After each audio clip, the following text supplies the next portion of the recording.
اگر دیکھا جائے تاریخ کے لحاظ سے غدیر کی تاریخ پہلے ہے اور مباہلہ کی تاریخ بعد میں، لیکن تاریخ کے واقعات میں دیکھا جائے تو مباہلہ غدیر سے پہلے۔ بات واضح ہے نا؟ اچھا، لفظ مباہلہ غلط ہے، باب مفاعلہ ہے، مباہلہ، مقاتلہ، مباحثہ، توجہ ہے؟ تو مباہلہ ہے۔ میں اسی کو مکمل کر رہا ہوں، دو میں پیش کروں گا۔ یہاں پہ بھی چند بزرگوں کی میں نے تحقیقات دیکھا کہ جب بحث کس بات پہ ہو رہی تھی، سنیں گے؟ بحث عیسائیوں سے تھی، وہ 3 بحثیں پیش کرتے تھے۔ صاحب اطیب البیان، تفسیر اطیب البیان، سید عبد الحسین موسوی کی، طیب موسوی کی کتاب ہے تفسیر اطیب البیان، 14 جلدوں پہ ہے۔ انہوں نے آیا مباہلہ کے ضمن میں لکھا، وہ کہتے ہیں عیسائیوں سے بحث چل رہی تھی، 3 موضوعات کو وہ لے کے آتے تھے۔ وہ کہتے تھے عیسیٰ ابن اللہ، عیسیٰ اللہ کے بیٹے، یا کہتے تھے عیسیٰ اللہ، عیسیٰ اللہ ہیں۔ ابھی بھی آج تک جیزس کرائسٹ، جب وہ کہتے ہیں نا جیزس کرائسٹ، تو کرائسٹ وہ کہتے ہیں جو حضرت عیسیٰ میں کرائسٹ ہے وہ اللہ ہے، یعنی اللہ حلول کر گیا۔ ہمارے یہاں دونوں کی باتیں ہیں، سن رہے ہیں؟ کہتے تھے عیسیٰ ابن اللہ ہے، یا عیسیٰ اللہ ہے، یا اللہ ثالث و ثلاثہ، اللہ 3 میں سے تیسرا ہے۔ تثلیث کے قائل تھے، تثلیث، ٹرینٹی انگریزی میں کہا جاتا ہے۔ تثلیث سمجھتے ہیں نا سب؟ تثلیث میں اشارے سے بتا رہا ہوں، تثلیث 3 چیزوں کے عقیدے رکھنے والے کو تثلیث کا عقیدہ کہا جاتا ہے۔ کچھ عیسائی تثلیث میں تھے، میں نے کچھ نہیں کہا، ایک مرتبہ سب کے سب بحث کرتے رہے، پیغمبر دلیلیں دیتے رہے کہ نہیں، نہ عیسیٰ ابن اللہ ہے، نہ عیسیٰ اللہ ہے، نہ اللہ 3 میں تیسرا ہے۔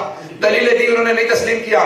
پھر ایک مرتبہ کہا فنجعل لعنۃ اللہ علی الکاذبین، ہم جھوٹوں پہ اللہ کی لعنت بھیجیں گے جو مباہلہ ہوگا۔ 3 دن روزے رکھو، تم بھی آ جاؤ، تم اپنی حقانیت کی بات کرنا، ہم اپنی، اور اس کے بعد ایک دوسرے پہ لعنت کریں گے، نفرین کریں گے۔ جب نفرین کی جائے گی تو جھوٹوں پہ خدا جب نفرین کر دے گا تو وہ تباہ ہو جائیں گے، جو جھوٹے ہو گئے تباہ ہو جائیں گے۔ عیسائی سب جمع ہونے لگے، کیوں؟ قرآن کی آیت ہے، نہ تو ابنانا و ابناکم ونسانا و نساکم وانفسنا و انفسکم ثم نبتہل فنجعل لعنۃ اللہ علی الکاذبین۔ تم اپنے بیٹوں کو لے کے آؤ، ہم اپنے بیٹوں کو لے کے آئے، تم اپنی خواتین کو، مستورات کو لے کے آؤ، ہم اپنی خواتین کو لے کے آئے، تم اپنے نفسوں کو لے کے آؤ، ہم اپنے نفسوں کو لے کے آئیں گے۔ حبیب خدا نے نفسوں کی جگہ علی کو لیا، نسانا کی جگہ پہ جناب سیدہ کو لیا، ابنانا کی جگہ امام حسن حسین کو، اور باقی ابنانا اگر محمد اب کسی کو آنے کی اجازت نہیں۔ بڑے بڑے علماء نے لکھا نہ رات تھی نہ دن تھا، فجر کے بعد کا وقت تھا، طلوع آفتاب سے پہلے۔ دلیل یہ دی ہے کہ رات میں اس لیے نہیں بلانا چاہتے تھے حبیب خدا مباہلے کے لیے تاکہ کوئی یہ نہ کہے کہ کون کون آیا تھا، رات تھی دیکھ نہیں سکے، اور دن میں اس لیے نہیں بلانا چاہتے تھے کیونکہ جناب سیدہ ساتھ ہے، پردہ بھی باقی رہے، آشنائی بھی ہو جائے۔ تو کہا فجر کے بعد چلوں گا، طلوع آفتاب سے پہلے۔ تو سب نے کہا، ہر اہل بیت کے تمام فضائل سب نے چاہا ہم شریک ہو جائیں، ہر آدمی شریک ہونا چاہتا تھا۔ پیغمبر نے کہا انا مدینۃ العلم وعلی بابو، میں علم کا شہر، علی کا دروازہ۔ کسی نے کہا ہمیں بھی شامل کرو، کوئی دیواریں بنا، کوئی چھت، کوئی پرنالا۔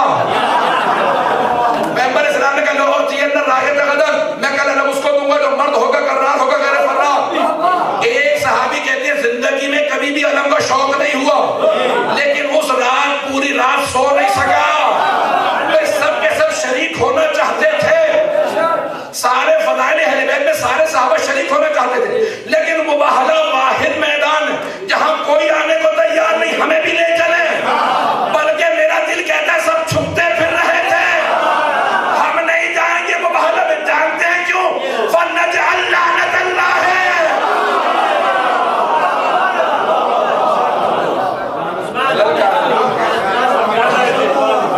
جھوٹوں پہ خدا کی لعنت ہے، اور سب سے بڑا جھوٹ شرک ہے کہ کوئی خدا سے کہے کہ کوئی اور خدا نہیں ہے۔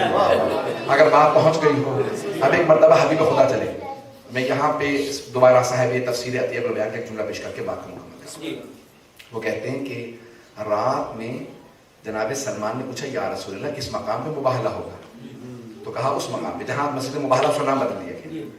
تو جناب سلمان رات میں گئے، وہاں ایک سرخ رنگ کا غالیچہ بچھایا، قالین بچھایا، پتہ نہیں توجہ ہے یا نہیں، سرخ رنگ کا ایک قالین بچھایا، کیونکہ کونین کی بطول آ رہی ہے،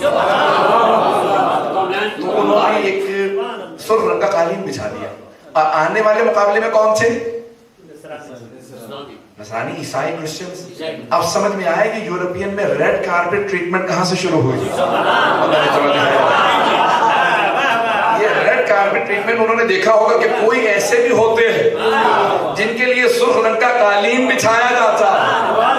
تو صاحب عطیہ البیان نے لکھا کہ سرخ رنگ کا قالین جناب سلمان نے رات میں بچھایا. اب سمجھ میں آیا, جناب سلمان نے بچھایا تو منا اہل البیت ہو گئے. منا اہل البیت کیسے ہوتا ہے جب کوئی اتنا اہتمام کرے جناب سیدہ کے لیے. ایک مرتبہ حبیب خدا نے صبح کو اعلان کیا, کون کون ساتھ چلے گا. علماء کہتے ہیں امام حسین اتنے کم سن نہیں تھے کہ گود میں اٹھائے جاتے. اتنے کم سن نہیں تھے, 3-4 برس کے تھے. اب سب کی ذمہ داری, سب کے سامنے ذمہ داری سے پیش کرو بھائی. گود کے نہیں تھے, 6 مہینے کے نہیں تھے, 3-4 برس کے. امام حسن مصطفیٰ کی انگلی تھامی جو 1 سال بڑے ہیں. امام حسین کو گود میں لیا. تو بڑے بڑے علماء کہتے ہیں یہاں پیغمبر اسلام امام حسین کو گود میں لے کے بتا رہے ہیں جس کے ناز رسالت اٹھائے وہ حسین ہے. یہ میدان کربلا کی تمہید, انہیں احساس ہو جائے حسین کا.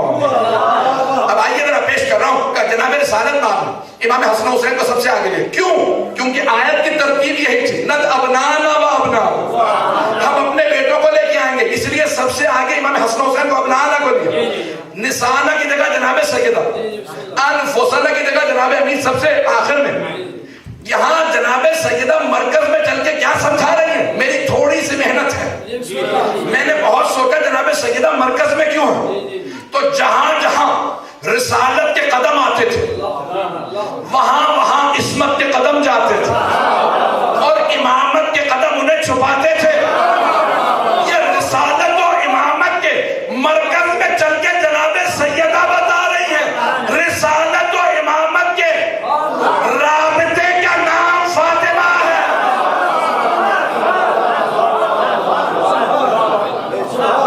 جناب سیدہ مرکز فضائل ہے.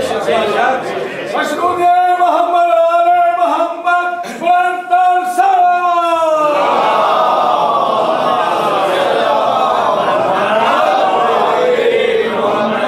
توجہ ہے زیادہ لگے. آخری 4 منٹ 2-3 منٹ اس کے بعد میں دعا کے لیے قبلہ سے درخواست کروں گا. بس 2-4 منٹ گزرنا. عزیزان گرامی, ایک مرتبہ جناب رسالت مآب چلے. آج لفظ انگریزی میں کہا جاتا ہے آرچ بشپ, عربی میں کہتے ہیں اسقف اعظم. ان کے 4 جو سب سے بڑے پادری تھے عیسائیوں کے, انہوں نے دور سے آتا دیکھا. جیسے ہی آتا دیکھا نا تو اس نے فوراً مجمع سے کہا ان سے مباہلہ نہ کرنا. بڑے بڑے مفسرین نے یہی لکھا, ہمارے شیعہ سنی مفسرین نے, کہ مباہلہ کے اندر ایک مرتبہ عاقب نامی ان کا اسقف تھا, آرچ بشپ تھا, سب سے بڑا پادری ہے, پوپ جو بھی کہہ لیجیے باپ. اس نے کہا خبردار یہ جو آ رہے ہیں نا تعداد میں ہم سے کم ہیں, ہم ہزاروں کی تعداد میں آئے ہیں, یہ صرف 5 ہیں, لیکن جو چہرے میں آتے دیکھ رہا, اگر انہوں نے ہاتھ بلند کر دی تو اگر انہوں نے دعا میں کہا نا کہ پہاڑ اپنی جگہ سے ہل جا تو خدا پہاڑ کو اپنی جگہ سے چلا دے گا. اگر انہوں نے عیسائیوں کو بددعا کر دی تو قیامت تک کے لیے تمام عیسائی کتوں اور سوروں میں تبدیل ہو جائیں گے. خدا کی قسم الفاظ یہی ہے کہ سب کے سب مسخ ہو جائیں گے, بدروح ہو جائیں گے. ان کی بددعا نہ لینا, مباہلہ نہ کرنا. یہ ایسے ہیں ارے جنہیں عیسائی دیکھ کے پہچان لے تو پھر ہے ان مسلمانوں پہ جو دیکھتے رہے ان کا صدقہ کھاتے رہے, انہی پہ ظلم کرتے رہے. عیسائیوں نے دیکھ کے کہا خبردار ان سے مباہلہ نہ کرنا. یہ وہ ہستیاں ہیں کہ اگر پہاڑ سے کہیں تو اپنی جگہ سے حرکت کرتا ہے. عزیزان گرامی, ایک مرتبہ سب کے سب کہنے لگے ہم تسلیم ہوتے ہیں, ہم مباہلہ نہیں کریں. اگر پیغمبر اسلام کیوں آج جناب امیر سب سے آخر میں ہیں, کیوں جناب سیدہ مرکز میں؟ کیونکہ آج جنگ تلوار سے نہیں ہے, آج مقابلہ دعا کا تھا. تو کوئی بی بی ایسی تھی جس کی آمین پہ دشمن پہ عذاب آتا, وہی بی بی رضا کا مرکز ہے. وہ راضی ہو تو لوگ رضی اللہ عنہ بنتے ہیں, وہ غضبناک ہو تو کوئی مغلوب علیہم میں آ جاتا ہے. تو اللہ اسی سے راضی ہے جس سے جناب سیدہ راضی ہوں. ان اللہ یغضب لغضبها ویرضى لرضاها. خدا ان کے غضبناک ہونے سے غضبناک ہوتا ہے، راضی ہونے سے راضی. اگر اب آپ سے کوئی سوال کرے کون صدیق اکبر ہے، کون صدیقہ کبریٰ ہے، تو آپ کہیں سچوں کا مباہلہ کے اندر جانا بتا رہا ہے. صدیق اکبر کون ہے، صدیقہ کبریٰ کون ہے.